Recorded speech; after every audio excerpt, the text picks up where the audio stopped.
Electrical energy. Objectives: to study electrical energy and its transformation into other forms, to learn about the direction of flow of electricity in an electric circuit. Electric charges flowing in a wire have the ability to do work. This energy is called electrical energy. You know that one form of energy can be transformed into another form.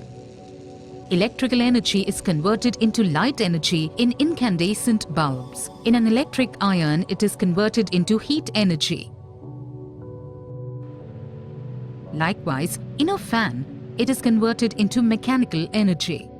The direction of flow of electricity in an electric circuit is shown in a direction opposite to that of the flow of electrons. In a cell, electrons leave from the negative electrode, flow through the circuit, and enter the positive electrode. But in a circuit, electric current is shown to be coming from the positive electrode of the cell and going to the negative electrode. If one of the electrodes is disconnected in the circuit, then there will be no flow of electricity in the whole circuit.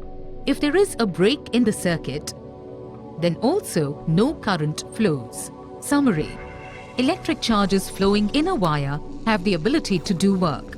This energy is called electrical energy. In a cell, electrons leave from the negative electrode, flow through the circuit, and enter the positive electrode.